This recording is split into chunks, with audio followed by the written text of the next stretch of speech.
காண கிடப்பாரை தற்காத்திட வந்த வெள்ளாத்தான் வைகுண்ட மாமணியினுடைய காலடி தொழுது பணிந்து வணங்கி அவருடைய பெரிய திருநடையில் ஐயா நமக்கு தர்மயுகம் வாழ்ந்து வருவதற்காக தவம் இருக்கிற பள்ளியறையின் முன்னால் உச்சி படிப்பு நிறைவேறியதற்கு பிறகு அமர்ந்திருக்கிற அன்பு உள்ளம் அரவணைப்பும் பண்பு உள்ளம் கொண்ட ஐயாவளி பெரியோர்களுக்கும் தாய்மார்களுக்கும் வணக்கங்களையும் வாழ்த்துக்களையும் சொல்லி நம்மை அறிந்து கொள்ள வேண்டும், உணர்ந்து கொள்ள வேண்டும். அதனுடைய அடிப்படையில் உலகில் ஐயா வைகுண்டர் வந்திருக்கிற செய்தி தெரியப்படுத்துவதற்குரிய தூதுவர்களாக நாம் நம்மை மாற்றி தர்மயுக வாழ்வு நமக்கு கிடைப்பதற்கு உழைக்க வேண்டும். அதற்கு நமக்குள்ளே நாம் யார், நம்முடைய பெருமை என்ன என்பதை அறிய வேண்டிய அவசியம் இருக்கிறது. நீங்கள் எல்லோரும் ஐயாவை அறிந்திருக்கிறீர்கள், ஐயாவளியை அறிந்திருக்கிறீர்கள், அகிலத்திற்கு அம்மானியை தெரிந்திருக்கிறீர்கள். எனவே நீங்கள் தெரிந்தவர்கள்தானே உங்களிடம் தெரியாததையா எடுத்துச் சொல்ல வேண்டும் என்கிற நிலைப்பாடு கொள்ளக்கூடாது. நமக்குள்ளே இருக்கிற செய்திகளை, தகவல்களை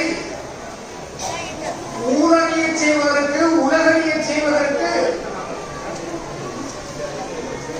அந்த கருத்துக்களுடைய தயத்தை உயர்த்துவதற்கு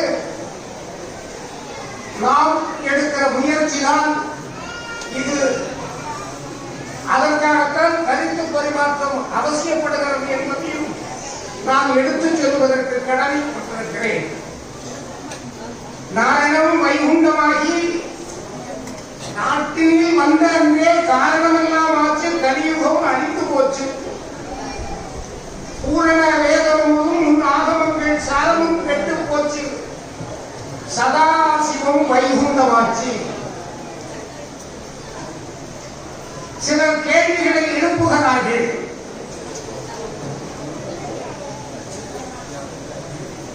ஐயா வைகுண்டர் இந்த உலகத்தில் வந்தவுடன் காரணமெல்லாம் ஆச்சு, கலியுகம் அழிந்து போச்சு என்று இருக்கிறதே, அந்த கலித்தன்மை இருந்து கொண்டுதானே இருக்கிறது என்று சொல்லுகிறார்கள். சிலர் அந்த விருத்தம் தவறு, எனவே அந்த விருத்தத்தினுடைய அழிந்து போச்சு என்பதை அழியலாச்சு என்று நான் ஐயா வைகுண்டரை விடவும் அடியில் உயர்த்தவன் என்று திருத்துகிற கருத்து மூடர்களும் இருக்கிறார்கள். எனவே அழிந்து போச்சு என்பதுதான் உண்மை. அந்த தர்மயுக வாழ்வை பெறுவதற்குரிய தகுதியை பெறுவதற்கு நாம் முயன்று கொண்டிருக்கிறோம், முயற்சித்துக் கொண்டிருக்கிறோம். அதை பெறுகிற போது தர்மயுக வாழ்வு நமக்கு கிடைக்கும். நான் ஒரு உதாரணத்திற்கு சொல்கிறேன். நாம் ஒரு சட்டையை அணிந்து போகிறோம். நாம் வெளியிலே செல்கிற போது ஒரு எச்சம் நம்முடைய சட்டையிலே விழுந்து விடுகிறது. இப்பொழுது இந்த சட்டை அசுத்தமாகிவிட்டது. இனி அந்த சட்டையை அசுத்தத்தை போக்கினால்தான் அணிய முடியும் என்கிற நிலை வருகிறது. அந்த நிலை வருகிற போது நாம் அந்த சட்டையை துவைப்போம். துவைத்துவிட்டு நாம் அதை நீரிலே நல்ல முறையிலே உரசிவிட்டால் அசுத்தம் போய்விடும். இப்போ அசுத்தம் போய்விட்டது, சட்டையை போட முடியுமா? முடியாது. சட்டையை நாம் அணியக்கூடிய தகுதி வர வேண்டுமையானால் குறைந்தபட்சம் அது உணர வேண்டும்.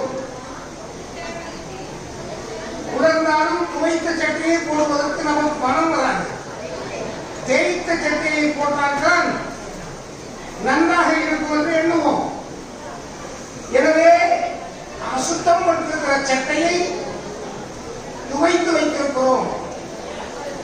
இப்பொழுது அந்த சட்டையை அணிவிப்பதற்கு இருக்கிற இடையில் இருக்கிற ப்ராசஸிங் பீரியட் சொல்லுவார்கள். அதை சுத்தப்படுத்தி ஓடுவதற்குரிய தகுதி படைத்து தேய்த்து அணிவதற்கு உரிய நிலையிலே கொண்டு வரக்கூடிய நிலை வருவது போல ஐயா வந்திருக்கிற செய்தியை அறிந்து ஐயாவை உணர்ந்து ஐயாவே எல்லாம் என்கிற நிலையில் நாம் வருகிற வரையில் அந்த தர்மபுர வாழ்வுக்குரிய தகுதி நமக்கு கிடையாது. நாங்களெல்லாம் சின்ன பிள்ளையாக இருந்தபோது பதிக்குள்ளே 100 பேர் வருகிறார்கள் என்றால் அந்த 100 பேரில் 90 பேர் ஐயாவளியினுடைய அனைத்து நடைமுறைகளையும் சம்பிரதாயங்களையும் கடைபிடித்துத்தான் வருவார்கள். அப்படிப்பட்ட ஒரு நடைமுறையை கடைபிடிக்கிற நிலை வந்ததால் தான் இந்த பகுதியிலே ஐயாவளியினர் என்றும் ஐயாவளியை ஏற்றுக்கொள்ளாதவர்கள் அம்மை வழியினர் என்றும் அழைக்கப்பட்ட காலம் உண்டு. அம்மை வழி என்கிற ஒரு வழிபாடு கிடையாது. பொதுவான இந்து மதத்தை அம்மை வழிபாடு என்று அழைத்தார்கள்.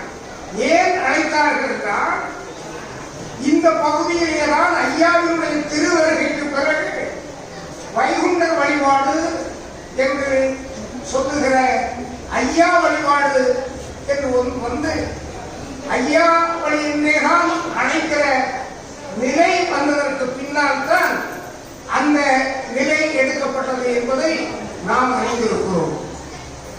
அப்போ அந்த காலகட்டத்தில் பதிக்குள் வரக்கூடியவர்கள் வழிபடக்கூடியவர்களில் 90% சர்வமும் வைகுண்டமயம் என்று வாழக்கூடியவர்கள்.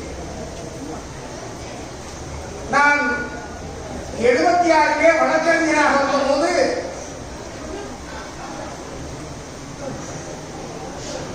நம்முடைய ஊரிலிருந்து ஒரு 150 கிலோமீட்டருக்கு தள்ளி இருக்கிற ஒரு ஊரில் அவர்கள் ஐயாவளி என்பதால் அந்த ஊரில் இருக்கிற பொது கழிப்பறையை அவர்கள் பயன்படுத்தக்கூடாது என்கிற தடை வைத்திருந்தார்கள்.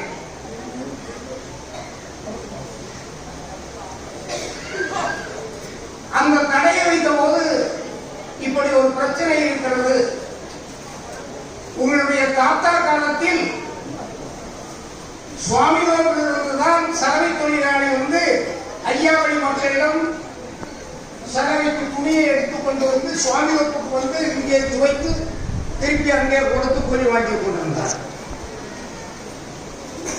அதுபோல சவர தொழிலாளியும் இங்கே இருந்துதான் அங்க அனுப்பப்பட்டார்.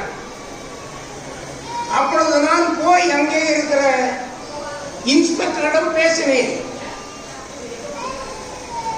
இந்த தடை வன்கொடுமைக்குள்ளே வரும், வழக்கு போட வேண்டிய சூழல் வரும் என்று பேச்சுவார்த்தை நடத்தி ஊர் ஞாபகம் வந்திருந்தது. புளியங்குடி வந்தது.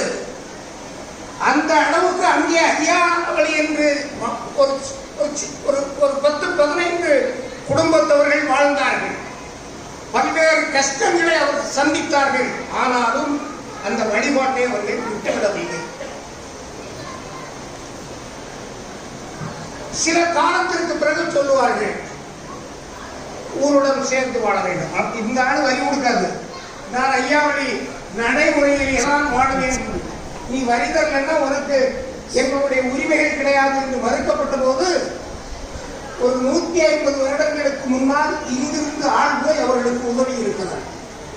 இப்படி பல பகுதிகளில் பல நிகழ்வுகள் நடந்திருக்கிறது. ஐயாவளி மக்கள் பதிகளிலோ தாங்கல்களிலோ மட்டும்தான் வழிபடுவார்கள். இந்த நிலைப்பாடு இருந்தது. காலம் மாற மாற இங்கே ஒரு ஆலயம் இருக்கிறது, வர வேண்டும், வழிபட வேண்டும் என்கிற உணர்வு வருகிற போது இப்பொழுது ஐயாவளியை கடைபிடிக்கிற மக்கள், ஐயாவளிதான் என் வாழ்வு, அதன்படிதான் நடப்பேன் என்று உறுதி கொண்டிருப்பவர்கள் பார்த்தால் 25% அளவுக்கு வந்துவிட்டோம். 75% ஐயாவை வழிபட்டு விட்டு செல்லுவார்கள். சென்ற பின்பு அவர்களுடைய பழைய வழிபாடுகளை தக்க வைத்துக் கொள்வார்கள்.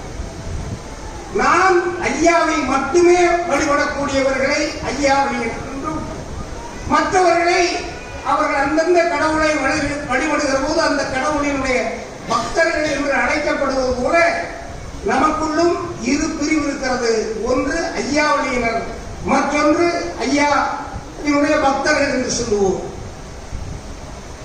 ஐயாவினுடைய பக்தர்களுக்கும் ஐயாவளியினருக்கும் உரிய வித்தியாசம் என்ன என்றால், ஐயாவளியிலிருந்து ஐயாவை ஏற்றுக்கொண்டவர்கள் ஐயாவினுடைய பிள்ளைகள், அவர்களுக்கு அந்த உரிமை உண்டு. எனவே ஐயாவினுடைய பிள்ளைகள் கம்பீரமாக நடக்க வேண்டும். தீண்டாமை என்னும் தீது அவர்களை தீண்டக்கூடாது. அடிமைத்தனம் அவர்களை தொட்டுவிடக்கூடாது என்பதற்காகத்தான் தொட்டால் தீட்டு என்றார்கள். தொட்டு நாமமிடு என்று ஐயா சொன்னார். தொட்டு நாமமிட்டு தீட்டை நாம் இல்லாமல் ஆக்கியிருக்கிறோம். நீ அடிமை, முட்டுக்கு கீழே முழுவேட்டி கட்டக்கூடாது. நீ அடிமை, உன்னுடைய தோளிலே தோல்சியை போடக்கூடாது. இன்னும் சொல்ல போனால் தாய்மார்கள் மேலாடை அணியக்கூடாது என்கிற ஒரு கொடுமையான காலகட்டம் இருக்குது.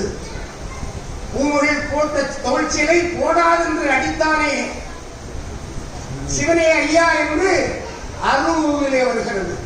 இந்த கொடுமைகள் ஏராளம் ஏராளம் இருந்து கொண்டிருக்கிறது. இந்த கொடுமைகள் எல்லாம் எதற்காக நடத்தப்பட்டது? ஜாதிய மேலாதிக்கம். நாம் மனிதனாக பிறந்திருந்தாலும் அந்த மனித உரிமை நமக்கில்லை என்று மறுத்ததால் தான் நாய் போகலாம், நரி போகலாம் என்கிற வீதிகளில் நாம் போகக்கூடாது என்கிற தடை இருந்தது. அந்த தடைகளை எல்லாம் தகர்த்து அன்று ஒதுக்கி வைத்து புறந்தள்ளி வைத்த தாழ கிடந்த மக்களை, 18 ஜாதி மக்களை ஐயா வாழ்வு கொடுத்தார். நீ மனிதன், மனிதனுக்குள்ள அத்தனை உரிமைகளும் உனக்கு உண்டு என்று அந்த உரிமைகளை எல்லாம் நமக்கு பெற்றுத் தந்தவர் ஐயா.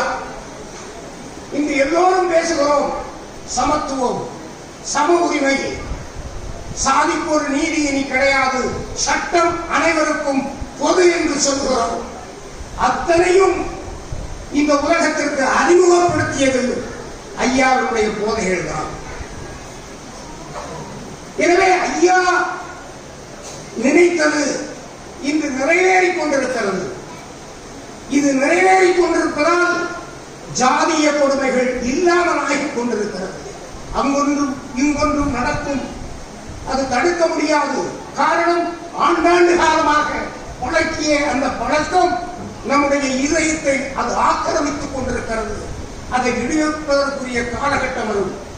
எனவே ஐயாவை உணர்ந்து நாம் செயல்பட வேண்டும். ஐயாவினுடைய பிள்ளைகளாக நம்மை மாற்றிக்கொள்ள வேண்டும். ஐயாவினுடைய அடையாளம் என்றால் நம்முடைய நெற்றியிலே வெள்ளை திருநாமம் எப்பொழுதும் இருக்க வேண்டும். என் பேரால் முத்திரைகள் இட்டோரே நன்றாவார். அந்த வெள்ளை நாமத்தை நாம் இட வேண்டும். இதை பேசுகிற போது சிலர் சொல்லுவார்கள், ஐயாவளி எதனுடைய நீட்சி? ஐயாவளி ஐயா வைகுண்டனுடைய நீட்சி. ஐயா வைகுண்டர் எதை போதித்தாரோ அந்த போதனையின் வழி நடத்தப்பட்ட வழிபாடுகளினுடைய தாக்கம் இன்று உலகளவில் பல்லாயிரக்கணக்கான தாங்கல்கள், பதிகள் இருக்கிறது நம்முடைய தளங்களாக. அதன் மூலமாக மக்கள் ஐயாவினுடைய பிள்ளைகளாக வந்து கொண்டிருக்கிறார்கள். அப்படி வந்திருக்கிற பிள்ளைகள், ஐயாவை உணர்ந்திருக்கிற பிள்ளைகள், அணிந்திருக்கிற பிள்ளைகள் ஐயாவின் பிள்ளைகளாகவே வாழ வேண்டும்.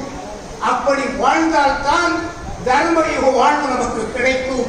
அதை காட்டுவதற்காகத்தான் நாரணர் வைகுண்டமாகி நாட்டிலே வந்தார்களே.